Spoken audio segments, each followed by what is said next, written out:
China has always been known for its massive population size. It's home to 1.41 billion people. That means nearly 1 out of every 5 human beings on Earth lives in China. But now that number's shrinking for the first time since 1961. China's population has declined for the first time in more than 60 years. According to numbers released Tuesday by China's National Bureau of Statistics, the population in 2022 was just over 1.4 billion. A drop of 850,000 from a year prior. So the recent news that Chinese population has declined for the first time in decades, in many ways is a big deal because it marks the end of this era of rapid growth and of cheap labor. If the labor costs in China are no longer cheaper than other countries, China will lose its comparative advantage in manufacturing goods for the rest of the world. Consequently, your prices of your iPhones, the prices of your cars, and many of these things are going to rise. And so the global consumer is going to feel what's happening. So what's happening in the bedrooms in China is actually affecting what's happening in the rest of the world.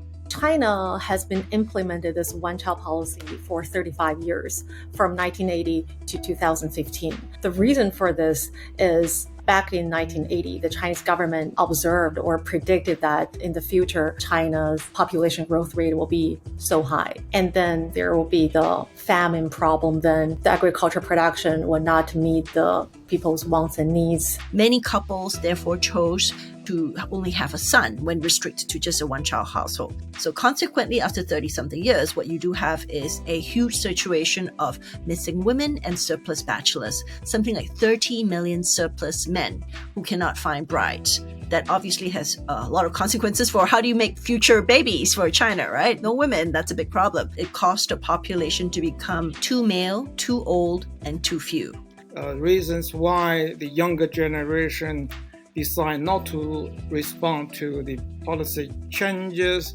Number one is the sheer cost of living. Just an ordinary city, if you buy property, you're looking at 30 years of commitment to pay off your mortgage. So this is a huge burden. In rural China, things are slightly different because housing is cheap. However, education is a problem. And if you want to send your kids to secondary schools or universities, you must leave your village. You can imagine then boarding costs, all the fees, this all build up.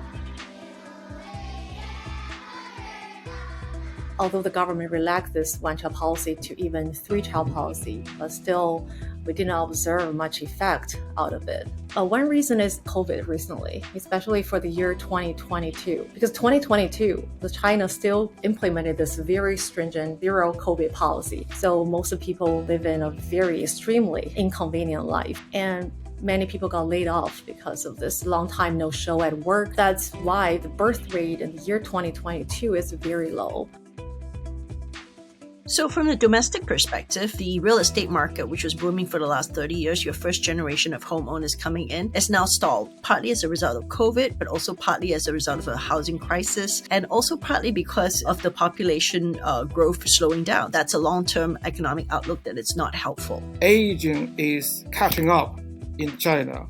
It actually affects the quality of population, and they are not as productive as young generation. The aging population can make the government spend a lot of money on the welfare expenditure, right? They pay more money for the social securities, Medicaid, Medicare, and etc.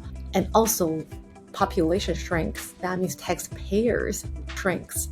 So lower amount of taxpayers indicate a lower tax revenue and then higher government expenditure. So the government budget deficit will be the result. Especially the last 25 years, China has embedded itself into global supply chains. And so we felt that very acutely, right, out of the COVID pandemic, particularly as vaccines were rolled out and consumer spending boomed, there were bottlenecks at ports. There were semiconductor chip shortages as inputs to automobiles. And so the integrated success of globalization has now become a threat to the resilience of global supply chains. Now, China had for a long time been a manufacturing-based economy. So the source of cheap labor was very helpful to grow. And that's why very many of the world's factories relocated there. That's why it became the world's manufacturing floor. That's why your iPhones and your cars and your solar panels are all made in China. And that's why we've all paid relatively cheaper costs for it. Unlimited supply of cheap labor from rural China is the engine of China's exports. Now, if you switch that off, China's cheap labor-based manufacturers will soon kind of a decline, and this will cause some kind of famine in goods. Certain things you can get very cheaply, not anymore. Cheap goods made in China, that part is over. India is poised to dominate the global economy for the rest of this century.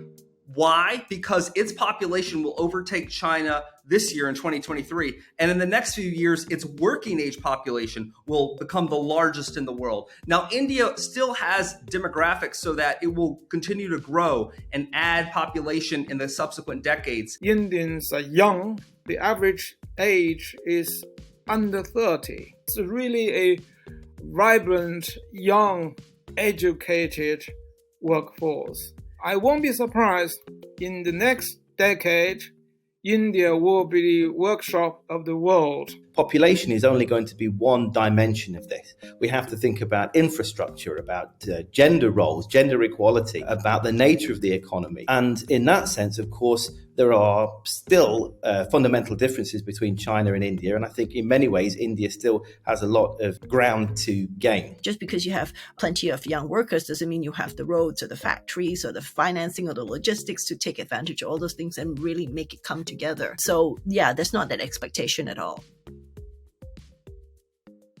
This population decline and this process of aging is almost irreversible. We can try to slow it down a little bit through increasing fertility rates, but that's not really the solution to anything because, of course, babies don't work, babies don't pay tax. And so what we need to do is tackle some of the challenges of today, and that will require things like reforming the pension system, making sure that their health and social welfare systems are more adequate, but then also ensuring that China can do more with a smaller population, involve increasing productivity, maybe reforming the education system and so on. Suppose if the labor supply reaches a critically low point, the Chinese government might consider importing cheaper labors from other countries to lower the cost of production and to maintain its comparative advantage of its domestic products. And this will bring about even more benefits to other countries with cheaper labor.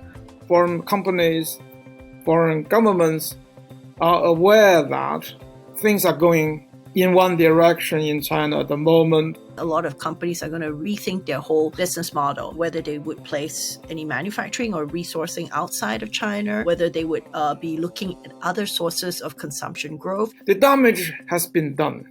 Nothing you can do about it. You just have to minimize the damage in the future.